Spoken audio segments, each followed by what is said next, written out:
동해안에 건조특보가 발령된 가운데 어제 저녁 양양에서 발생한 산불이 이어지고 있습니다. 산림당국은 산불 대응 1단계를 발령하고 일출과 동시에 진화 헬기를 동원할 예정입니다. 취재기자 연결해 상황 알아보겠습니다. 박규환 기자, 양양 산불 상황 자세히 설명해 주시죠. 네, 어제 오후 6시 20분쯤 강원도 양양군 서면의 방태산 근처 야산에서 시작된 산불 진화 작업은 현재까지 계속되고 있습니다. 소방당국과 지자체가 총력을 다해 밤샘 진화 작업을 벌이고 있지만 건조한 날씨 탓에 오히려 불길은 더 확대됐습니다. 어제 자정 기준 4헥타르 수준이었던 산불 영향구역은 14헥타르로 번졌고 화선 길이도 1.9km로 더 길어졌습니다. 이에 따라 산림청은 새벽 4시를 기해 관할구역 전체와 인접지역 일부에 인력과 장비를 총동원하는 산불 대응 1단계를 발령했습니다. 산불 진화 인력 330여 명이 투입되는 밤샘 진화 작업으로 자정 기준 17%에서 4시 기준 진화율은 45%로 높아졌습니다. 하지만 정상 부근에서 불이 시작된 만큼 진화 대원들이 직접 가파른 경사면을 타고 산을 올라야만 했습니다. 또 건조한 날씨 탓에 초속 8.5m의 강한 바람도 불고 있어서 진화에 난항을 겪고 있습니다. 인근 주민들은 혹시 모를 상황에 대비해 선제 대피했습니다. 양양군은 어젯밤 10시쯤 재난안전 문자를 통해 인근 5개 마을 주민 637명에 대해 주민 대피령을 내렸고 모두 인근 마을회관으로 몸을 피한 상황입니다. 산림당국은 일단 동이트는 7시 15분부터 헬기 25대를 순차 투입해 진화 작업을 벌이면서 구체적인 산불 피해 규모 등도 다시 확인할 예정입니다. 지금까지 사회부에서 YTN 박견입니다. 전남 신안 앞바다에서 휴대전화를 보다 여객선을 좌초시킨 1등 항해사가 결국 구속됐습니다. 운항 내내 자리를 비운 사실이 뒤늦게 드러난 선장에게도 구속영장이 신청될 예정입니다. 윤지아 기자입니다. 휴대전화를 보는 등 딴짓을 하다가 여객선을 좌초시킨 혐의를 받는 1등 항해사가 구속됐습니다. 법원은 영장 실질 심사를 마친 뒤 중과실 치상 혐의가 인정된다며 구속영장을 발부했습니다. 1등 항해사는 사고 당시 항해 중 휴대전화를 봤다는 사실을 인정하면서 승객들에게 거듭 사과했습니다. 저 때문에 많은 분들께 피해를 끼쳐드리게 해서 죄송스럽습니다. 중과실 치상에 대한 중과실 치상 다 철저히 제 혐의 맞습니다. 사고 당시 조타실을 비웠던 선장에 대한 수사도 이어지고 있습니다. 해경은 선장과 선원들을 조사한 결과 선장이 운항 내내 선장실에서 나오지 않은 사실을 확인했습니다. 선장은 내부 화면으로 운항 상황을 지켜봤다고 해명했지만 해경은 선장의 의무를 어긴 데다 30여 명이 다치는 대형 사고로 이어진 만큼 중과실치상 혐의로 사전 구속영장을 신청할 계획입니다. 우리가 수사한 바로는 선장은 이 배의 선장으로 승선을 해서 한 번도 방에서 나오지 않는 걸로 파악됐습니다. 이른바 관제 실패 지적이 나온 목포 VTS에 대한 수사도 진행 중입니다. 해경은 당시 관제 근무자들을 불러 조사하고 해양대학교에 관제사가 사고를 막을 수 있었는지에 대한 검증을 의뢰했습니다. 해경은 여객선 좌초 당시 관제 담당자를 조사한 데 이어 휴대전화를 제출받아 증거 분석 작업을 진행하고 있습니다. 1등 항해사는 휴대전화를 보며 딴짓을 하고 승객과 배 안전을 책임지는 선장은 자기 방에서 나오지 않은 데 더해 부실 관제 의혹까지 더해진 상황. 하마터면 대형 인명피해로 번질 뻔한 이번 사고는 규정과 안전의식이 무너진 총체적 인재였음이 드러나고 있습니다. YTN 윤지아입니다. 최근 김민석 국무총리의 광폭 행보를 둘러싸고 내년 서울시장 출마설과 민주당 당권 도전설이 동시에 거론되고 있습니다. 정청래 민주당 대표 등 여권 내 역학 구도와 맞물려 정치권 시선이 집중됩니다. 임성재 기자의 보도입니다. 국정이인자 김민석 국무총리는 요즘 여느 여의도 정치인보다 숨가쁜 하루하루를 보내고 있습니다. 종묘 앞 재개발부터 한강버스 멈춤 사고, 광화문 감사의 종원 조성 현장까지 이틀 간격으로 뉴스 전면에 섰습니다. 공교롭게도 모두 서울시 역점 사업이 타깃입니다.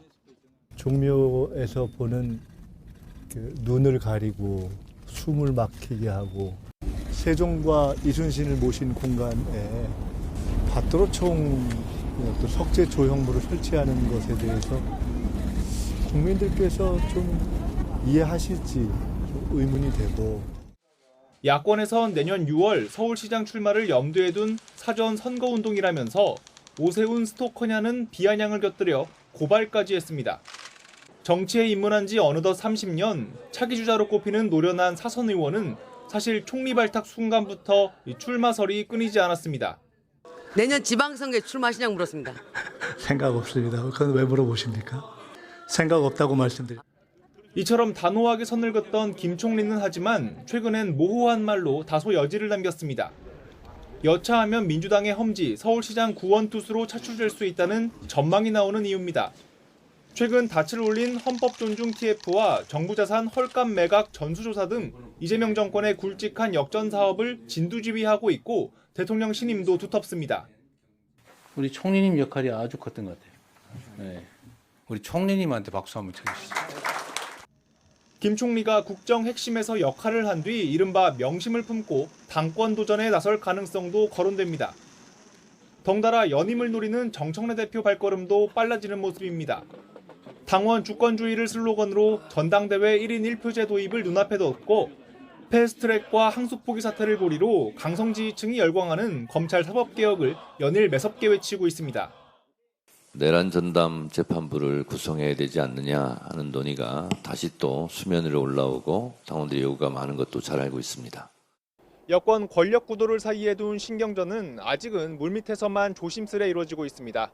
하지만 당장 이번 주 지방선거에 나설 최고위원들 사퇴가 시작되고 이후 지도부 보궐선거 과정을 거치면 선명하게 구도가 형성될 거란 관측이 나옵니다.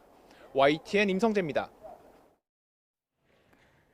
국민의힘은 패스트트랙 충돌 사건에 연루된 소속 의원들이 모두 의원직 상실형을 피하면서 한숨 돌리기도 했습니다. 하지만 추경호 전 원내대표 체포동의안 표결, 또 12.3 비상계엄이 1년 다가오면서 여전히 난제가 쌓여있다는 관측이 나옵니다. 박광열 기자의 보도입니다.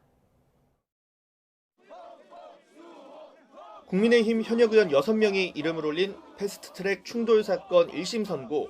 결과는 전원 의원직 유지, 벌금형이었습니다. 무죄가 나오지 않아 아쉽다면서도 연동형 비례대표제라는 선거법, 또 공수처법에 합의 없는 강행에 저항했다는 명분을 인정받았다고 의미를 부여했습니다.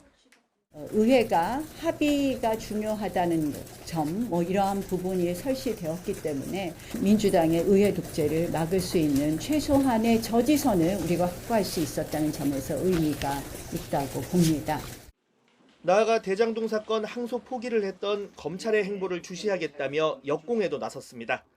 사법부로 끌고 간 것 자체가 문제라고 생각합니다. 검찰이 어떤 판단을 하는지 저희도 국민들도 지켜보실 것입니다. 물론 넘어야 할 산은 여전합니다. 비상계엄 당시 원내대표였던 추경호 의원 체포동의안 표결이 대표적입니다. 범여권이 넉넉한 과반 의석을 가져 체포동의 통과 자체는 확정적이라는 전망 속 민주당이 그간 계엄과 국민의힘 연결고리로 추 의원을 집중 부각했던 만큼 영장실질심사 결과가 향후 전국 흐름에 주요 변수로 작용할 거란 관측이 나옵니다. 실제 민주당은 내란 혐의 주요 인사의 연이은 영장 기각에 사법부를 향한 맹공으로 압박 수위를 높이고 있습니다. 사법부의 내란 동조 행태에 맞닿아 있는 그런 매우 중차대한 일이다. 국민이 사법부 개혁을 강력히 명령하실 것이다. 12.3 비상계엄 1년이 다가오는 점 역시 부담으로 꼽힙니다. 관련 메시지 여부와 방식, 수위 등을 놓고 지도부 고심도 깊어지는데 일단 중진과 재선 의원까지 두루 만나며 내부 결속을 강조하는 동시에 의견 청취에 돌입했습니다. 또 다음 달 2일까지 전국을 돌며 민심과의 접촉면을 넓히고 대한정당으로의 존재감을 알린다는 계획입니다. 민생 파탄에 분노한 민심의 목소리를 민주당과 이재명 정부가 똑똑히 들을 수 있도록 국민과 함께 외칠 것입니다.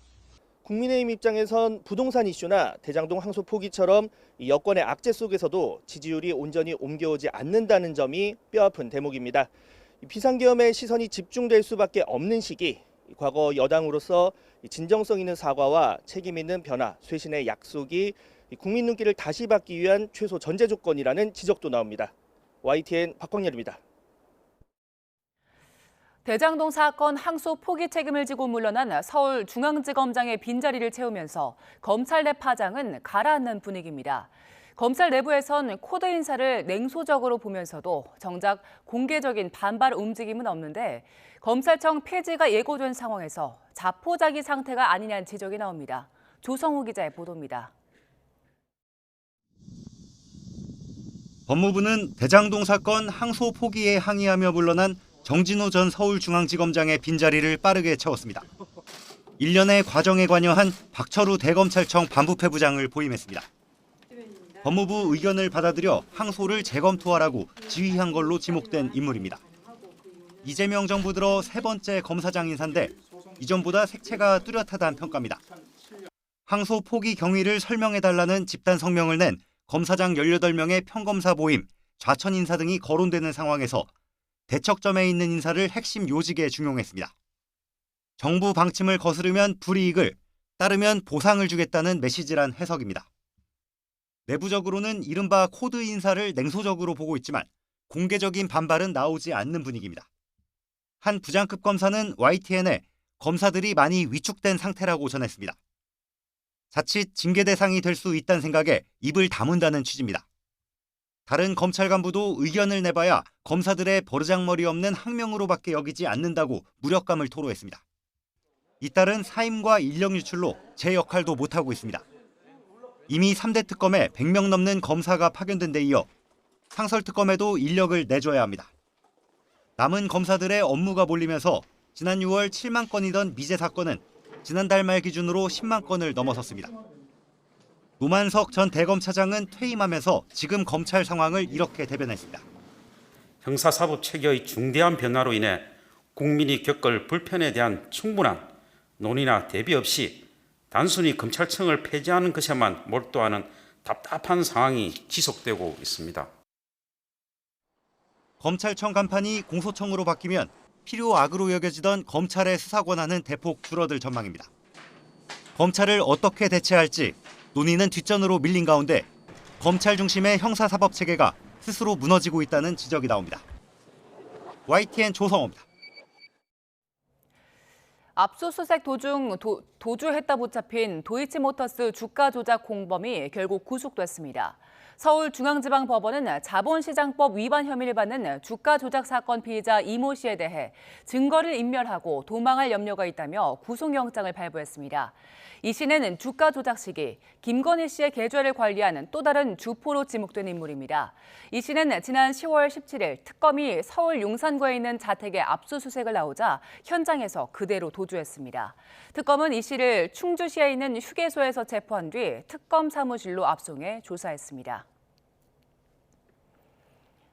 특검 수사와 재판으로 윤석열 전 대통령이 언제부터 또 어떤 식으로 비상계엄을 준비했는지 그 정황이 속속 드러나고 있습니다. 특검은 윤 전 대통령이 취임 반년 만에 비상대권을 언급하며 비상계엄을 구성했고 무인기 북한 투입 등을 통해 계엄의 명분을 만들려 했다고 봤는데요. 외환 혐의 공소장에 담긴 내용을 이경국 기자가 정리했습니다.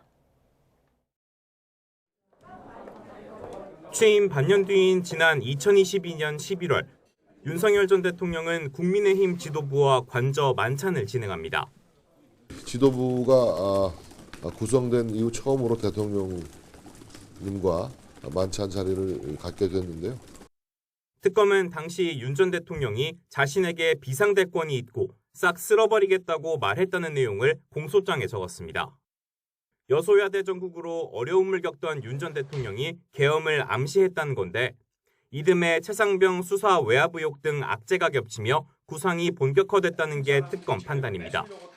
특검은 이 과정에서 북한 도발을 유도해 계엄 선포 요건을 갖추고자 무인기 작전이 진행됐다고 봤습니다.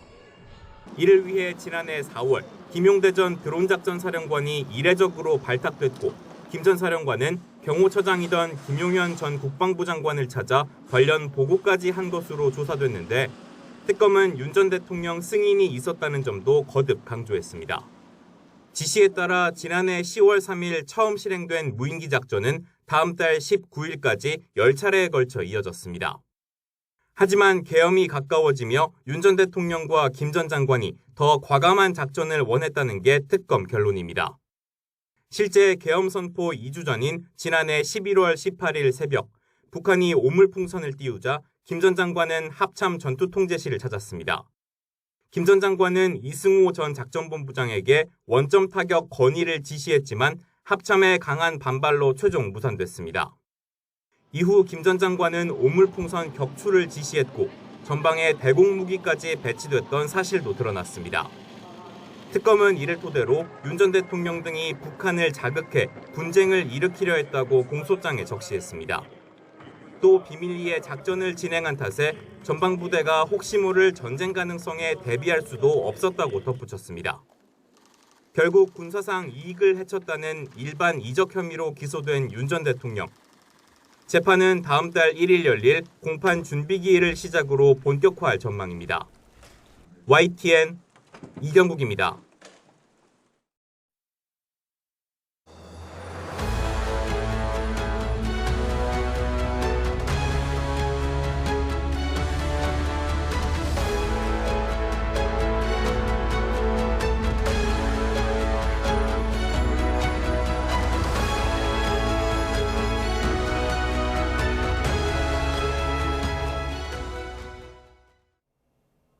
이재명 대통령이 우리 시각으로 오늘 오후 주요 20개국 G20 정상회의 마지막 일정을 소화합니다.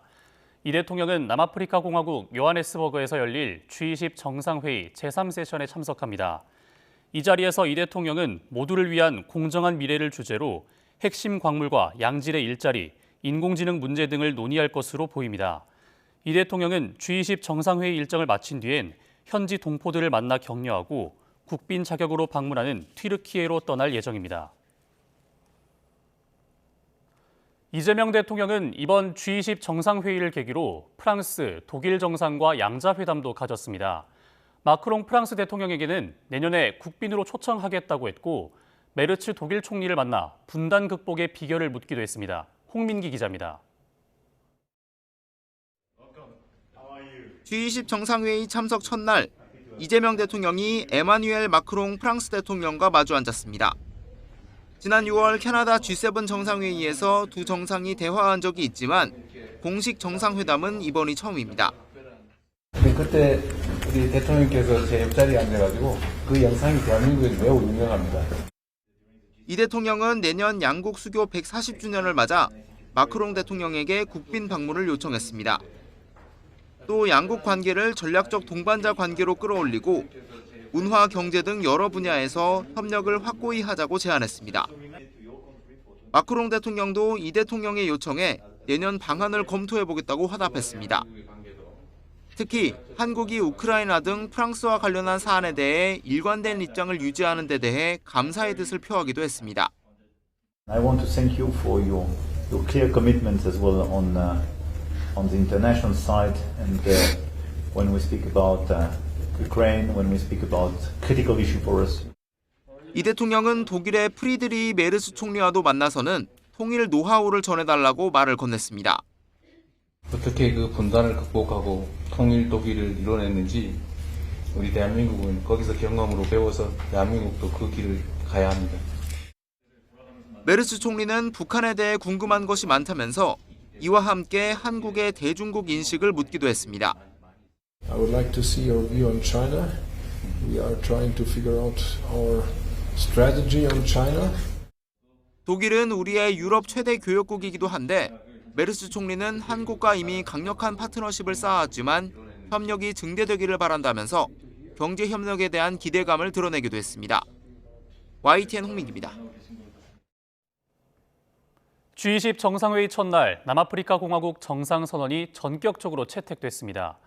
폐막식이 아닌 첫날 선언은 매우 이례적인 것인데 이번 회의를 반대해온 미국에 맞서는 결정으로 풀이됩니다. 신웅진 기자입니다. 아프리카 대륙에서 최초로 열린 남아공 G20 정상회의는 시작과 동시에 정상선언을 채택했습니다. Other tasks we should undertake right at the beginning is to execute the task that we have come here for principally, which is by overwhelming consensus to adopt our declaration. 회의 마지막 날인 둘째 날, 폐막에 앞서 해왔던 관례를 깬 이례적 조치입니다. 이번 회의를 보이콧하며 정상선언 채택에 반대한 미국의 맞선 결정이라는 분석입니다. 남아공 외교부는 이후 30페이지 122개 항으로 이루어진 G20 남아공 정상선언을 공개했습니다. 수단과 콩고 민주공화국, 점령된 팔레스타인 영토인 요르단강 서안과 가자지구, 우크라이나에서 정당하고 포괄적이며 영구적인 평화를 위해 노력할 것이라는 내용이 담겼습니다. 또 세계무역기구 WTO 규범에 모순되는 일방적인 무역 관행에도 대응하겠다고 천명했습니다. 아울러 기후변화의 심각성과 재생에너지 확대를 위한 목표 등 도널드 트럼프 미국 대통령이 꺼리는 이슈가 상당수 들어 있습니다. The adoption of the declaration from the summit sends an important signal to the world that multilateralism can and does deliver. 미국은 남아공이 백인을 박해한다고 주장하며 회의에 불참했고 미국의 동의 없는 정상선언에 반대한다며 자국의 합의 부재를 반영한 의장 성명만 수용하겠다고 밝힌 바 있습니다. 남아공은 그러나 겁박에 굴복하지 않겠다며 첫날부터 정상선언을 전격 채택했고 폐막식에 차기 의장국 미국이 참석하지 않아 의장직 이양 행사도 열지 않기로 했습니다. YTN 신웅진입니다. 네, 조금 전 들어온 소식 먼저 전해드리겠습니다. 좌초 여객선의 1등 항해사와 조타수가 구속된 가운데 운항 내내 선장실에만 머문 사실이 드러난 선장에 대해서도 구속영장이 신청됐습니다. 목포해양경찰서는 중과실치상과 선원법 위반 혐의를 받는 60대 선장 A씨에 대해서 오늘 새벽 구속영장을 신청했습니다. 앞서 해경은 여객선 좌초 사고와 관련해 선장과 선원들을 조사한 결과 선장이 운항 내내 선장실에서 나오지 않은 사실을 확인했습니다. 이에 선장은 내부 화면으로 운항 상황을 지켜봤다고 해명했지만 해경은 선장의 의무를 어긴 데다 30여 명이 다치는 대형 사고로 이어진 점 등을 고려해 구속영장을 신청했습니다. 앞서 지난 19일 오후 4시 40분쯤 승객 267명을 태우고 제주에서 목포를 향해 출항한 퀸제 누비아 2호가 좌초하는 사고가 났습니다. 다음 소식입니다. 올해 입시에서부터 대학들은 수험생이 학교폭력 가해자로 처벌받은 이력이 있다면 이를 의무적으로 점수에 반영해야 합니다. 이 제도를 자율적으로 시행했던 지난해 입시에서는 75%가 학교폭력 가해 이력으로 불합격 처리됐습니다. 염혜연 기자입니다. 학교폭력 문제가 갈수록 심각해지자 지난 2023년 정부는 가해 학생에 대한 책임을 강화했습니다. 입시는 대학 자율에 맡기는 것이 원칙이지만 학교폭력 가해자로 처벌받은 이력은 의무적으로 반영하게끔 한 겁니다. 지난해 입시에선 전국 4년제 대학 가운데 3분의 1 정도 되는 61곳이 학교생활기록부에 적힌 학교폭력 조치 사항을 전형에 반영했습니다. 그 결과 4명 가운데 3명은 불합격 처리됐는데 수시 모집에서는 73.5%가, 정시 모집에서는 96.3%가 탈락했습니다. 학교별로 보면 계명대학교가 모두 38명이 탈락해 가장 많았고 경북대, 경기대가 뒤를 이었습니다. 경쟁이 더 치열한 서울대와 연세대, 성균관대를 비롯한 서울의 주요 대학에서도 불합격자가 속출했습니다. 학교 폭력에 따른 조치는 1에서 3호에 해당하는 서면 사과나 교내 봉사 같은 비교적 가벼운 처벌은 학생부에 기재되지 않고 4에서 5호인 사회봉사와 특별교육 처분은 졸업 뒤 2년 동안, 6호부터 9호까지인 출석 정지, 학급 교체, 전학이나 퇴학 등의 기록은 영구 보존됩니다. 대부분 대학은 4호 이상 처분부터 감점했고 8호 이상은 부적격 처리했습니다. 대학마다 반영 방식은 다를 수도 있지만 올해 입시에선 모든 대학이 제도를 시행하는 만큼 학교 폭력으로 인한 감점은 영향력이 더 클 수밖에 없습니다. 교육부는 올해 입시가 끝나면 학교 폭력 감점으로 불합격한 비율 등을 조사해 앞으로의 정책에 반영한다는 계획입니다. YTN 염혜원입니다. 정부가 이공계 인재 육성을 위해 국가과학자 신설과 같은 새 정책을 내놨습니다. 과학계를 이권 카르텔로 몰았던 지난 정부와의 차별점을 강조하고 있지만 과학 인재 부족은 더 근본적인 문제를 봐야 한다는 목소리가 나옵니다. 장하영 기자입니다. 윤석열 정부가 과학계를 이권 카르텔로 지목했던 2년 전 3조 원 가까이 삭감된 예산 삭풍 속에서도 마음 건강 등 일부 사업은 수십억 원이 증액되기도 했습니다. 홈페이지에 일기 쓰기 서비스뿐인 거 장관님 네. 사기당하셨어요. 엄청나게 훌륭한 연구자들이 지금 예산 다 깎여서 3천만 원, 5천만 원 못 받아서 연구소를 닫고 있습니다. 당시 거액의 연구 지원금을 받았던 이 마음 건강 사업은 역으로 윤 정부의 대표적인 연구개발 카르텔로 꼽혔고 결국 임상에 실패해 최종 평가 미흡 등급을 받은 데다 연구비 유용까지 드러났습니다. 새 정부는 지난 정부와의 차별화를 앞세워 역대 최대인 35조 원을 연구개발 예산으로 책정하고 인재 확보 방안을 내놨습니다. 국가과학자 제도를 신설해 매년 20명씩 뽑고 제대로 예우해 이공계의 롤모델로 만들겠다는 계획인데 중국의 원사 제도와 비슷합니다. 원사는 중국 정부가 선정한 국보급 과학자로 국가 지도자들이 명절 인사를 할 정도로 예우받는데 1955년 이후 현재까지 제도가 이어지고 있습니다. 이번은 시작일 뿐이다. 2차, 3차 지속적으로 강력한 의지를 정책 제도에 녹여서 과학자들이 정말 희망을 갖고 존중받고 그래서 내 아이가 꼭 과학자가 됐으면 좋겠다. 사실 지금은 의사가 됐으면 좋겠다고 생각하지 않습니까? 그러나 과학계 반응은 미온적입니다. 정권이 바뀔 때마다 연구과제 예산과 지원 기간이 고무줄처럼 늘었다 줄었다 하는 불안정성부터 해소해야 한다는 겁니다. 과학자에게 필요한 건 예우보다 돈을 벌 수 있는 산업 생태계란 주장도 있습니다. 암만 과학자 정말 좋은 거다, 국가과학자를 양성할 거다라고 말해봤자 학생들은 어떻게 해야지 돈 많이 벌지를 생각하면서 학교를 다닐 수밖에 없습니다. 성공한 기업들이, 공대 출신 기업들이 많아지면 저 선배처럼 될 수 있네 라는 생각을 가지고 이번 정부의 과학 정책과 예산이 지나치게 인공지능에 쏠려 있다는 비판도 나옵니다. 과학 인재 유출을 막기 위해 시행 중인 이노코어 사업이 대표적으로 박사후 연구원 400명에게 평균 연봉 2배에 달하는 9천만 원씩을 보장하는데 인공지능 분야에 한정된 게 현실이기 때문입니다. 산업적으로 접근해 단기간 성과를 보려 하기보다 생계에 관계없이 기초과학 연구에 천착할 수 있는 장기적 접근이 필요하다는 지적입니다. YTN 장하영입니다.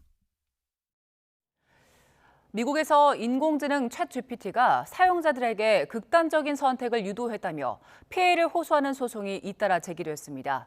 심지어 방법을 알려주거나 유서를 대신 써주는 경우도 있었습니다. 김선준 기자의 보도입니다. 지난 7월 텍사스에 사는 23살 샘 블린이 챗GPT와 나눈 마지막 대화입니다. 이제 안녕할 시간이야 라는 인사에 AI는 잘한 거야, 이제 쉬어라고 말합니다. 샘 블린의 부모는 숨지기 직전 1시간여 동안 이어진 대화에서 AI가 아들에게 극단적 선택을 부추겼다고 주장했습니다.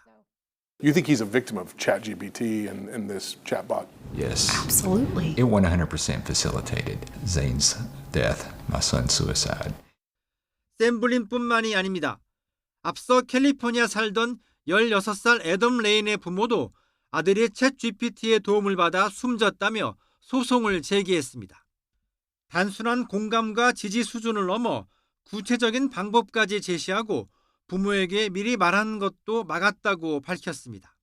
At one point, Adam said, I want to leave a noose out so that someone finds it so they can stop me from committing suicide. And the chat box said, don't do that. Just talk to me. 이처럼 이른바 AI의 조력으로 생을 마감한 피해자가 알려진 것만 4명이나 됩니다. 심지어 유서를 대신 써주는 경우도 있었습니다. 여기다 AI 사용으로 중독과 우울증에 시달렸다는 피해 호소도 잇따르면서 비슷한 소송이 줄을 잇고 있습니다. 피해자들은 AI가 아첨을 잘하고 이용자를 심리적으로 조종할 수 있다는 내부 경고가 있었는데도 안전장치 없이 출시됐다고 비판했습니다. 논란이 계속되면서 캘리포니아주는 10대들의 AI 대화 로봇 사용을 규제하는 법안을 내년부터 시행하기로 했습니다. YTN 김선중입니다. 최근 경기 남양주시 오나무배에 있는 아파트 20층 베란다에서 20대 남성이 떨어져 숨졌습니다. 난간에서 이불을 털다 추락한 걸로 보이는데 매해 비슷한 사고가 반복되고 있습니다. 이수빈 기자의 보도입니다. 지난 18일 낮 1시 10분쯤 경기 남양주시 오나무배에 있는 아파트에서 20대 남성이 화단으로 추락해 숨졌습니다. 추락 지점 인근에서는 2.5kg 정도 무게의 이불이 함께 발견됐는데 경찰은 남성이 20층 높이 아파트 난간에서 이불을 털다가 순간 무게중심을 잃은 것으로 보고 있습니다. 이불을 털다가 1층으로 추락했다는 얘기를 들었어요. 자주는 보지를 안 했는데 가끔 이제 트는 사람이 있다고는 들었어요. 이처럼 아파트 난간에서 이불을 털다 추락하는 사고는 매해 꾸준히 발생하고 있습니다. 지난해 11월에는 40대 여성이 전남 광양 아파트 16층에서, 재작년 5월에는 40대 남성이 서울 홍제동 아파트 15층에서 추락해 숨졌습니다. 물론 아파트 베란다에는 난간과 같은 최소한의 안전장치가 있지만 이불을 힘껏 터는 등의 행동을 하면 체중의 무게중심이 난간보다 위로 쏠려 추락 위험성이 커지는 겁니다. 사고가 난 아파트입니다. 바닥부터 난간까지 총 126cm로 현행법상 규격보다 6cm 더 높지만 안타까운 사고로 이어졌습니다. 전문가들은 이불이 두껍고 무거워지는 겨울철에는 더 위험할 수 있다며 구조물에만 의지해서는 안 된다고 말합니다. 구조물에 대한 의존을 하는 부분은 좀 제어를 해야 된다. 그 난간에 해갖고 너무 의지를 해서 그 자기 체중을 실으면 그 문제가 되니까. 또 슬리퍼를 신고 있거나 물청소 등으로 바닥이 미끄러울 경우 사고 위험성이 커진다며 주의를 당부했습니다. YTN 이수빈입니다. 기후변화는 지구의 기온만 올리는 게 아니라 식탁 물가도 빠르게 바꿔놓고 있습니다. 특히 5가지 품목 가격이 다른 식료품보다 무려 4배나 급증하고 있습니다. 권영희 기자입니다.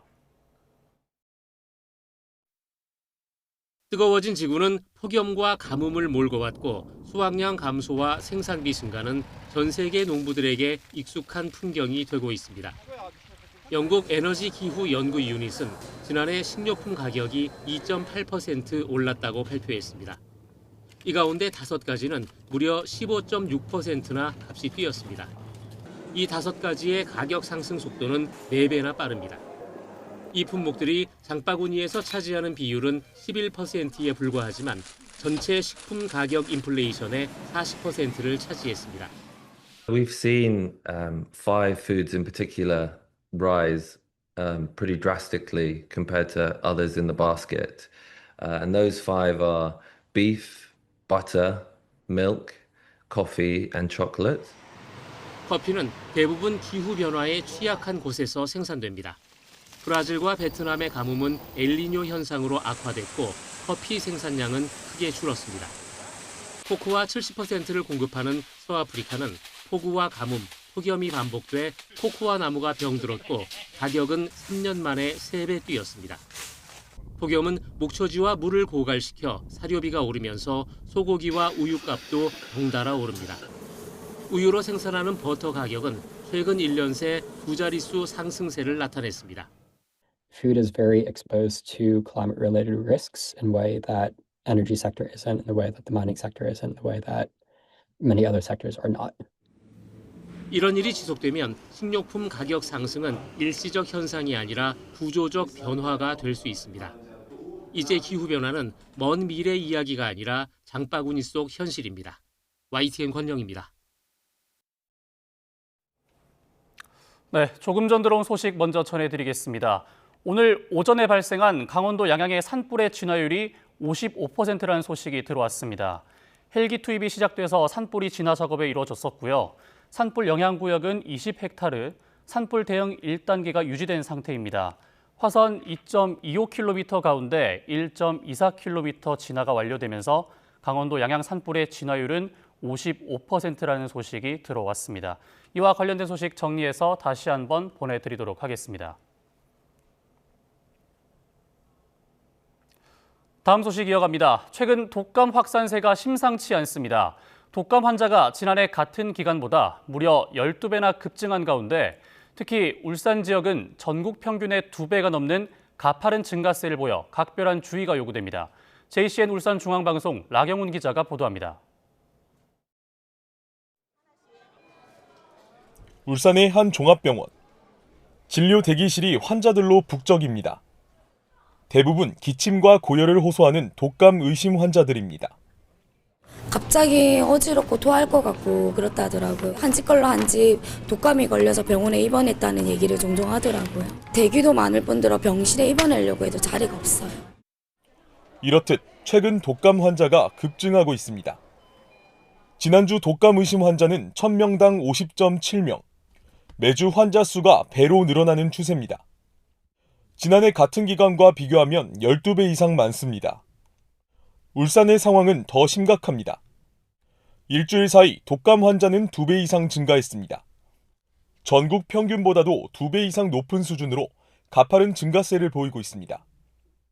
특히 청소년과 영유아층에서 두드러집니다. 주로 초등학생과 중고등학생의 비율이 평균보다 높은 수치를 나타내고 있습니다.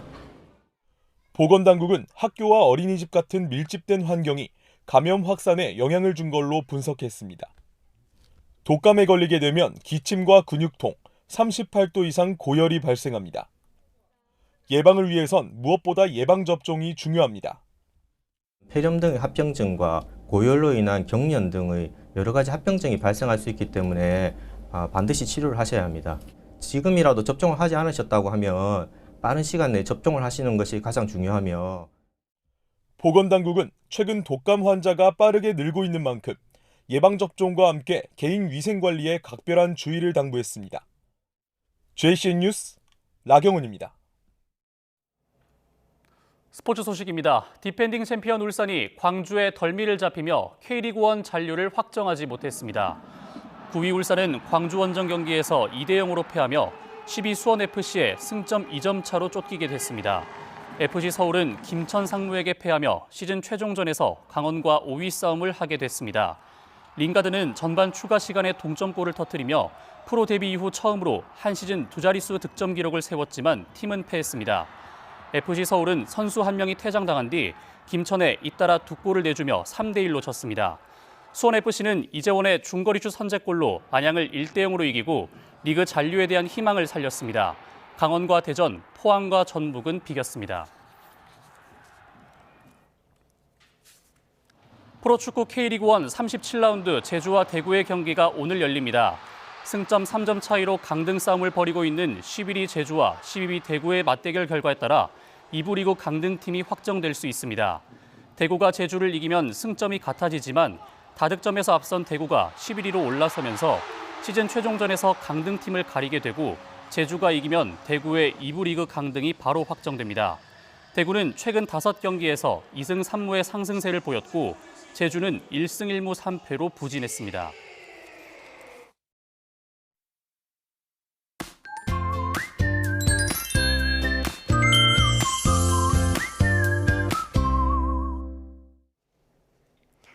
휴일인 오늘 날이 흐리긴 해도 기온은 어제보다 높아서 막바지 늦가을을 즐기기 좋겠습니다. 현재 서울 기온은 8.2도로 아침에도 크게 춥지 않고요. 낮에는 16도까지 오르면서 어제보다 1도가량 높겠습니다. 날이 온화해서 활동하기는 좋지만 대기의 건조함은 점점 더 심해지고 있습니다. 특히 건조특보가 내려진 강원도 양양에는 어제 오후 산불이 발생해 진화 작업이 이뤄지고 있는데요. 바람도 강하게 불기 때문에 작은 불씨가 대형 화재로 커질 위험이 큽니다. 불 조심해 주시기 바랍니다. 오늘 전국 하늘 대체로 흐린 가운데 서울 등 중서부 지방은 대기질이 탁하겠고요. 수도권과 강원 지역에는 약한 빗방울이 떨어질 수 있겠습니다. 현재 기온 살펴보면 서울은 8.2도, 전주는 4.5도, 대구는 2.3도로 어제보다 1에서 3도가량 높습니다. 낮에는 서울과 대전, 광주와 대구 16도, 부산 18도, 강릉은 17도로 어제만큼 온화하겠습니다. 내일은 중부지방에, 모레는 전국 곳곳에 비 소식이 있는데요. 주로 서쪽 지방에 비가 내리며 동해안 지역의 건조함을 달래긴 어렵겠고요. 비가 그친 뒤에는 초겨울 추위가 찾아올 전망입니다. 날씨였습니다. 뉴스타트 3부 마칩니다. 잠시 뒤 뉴스와이드가 이어집니다. 시청해주신 여러분 고맙습니다.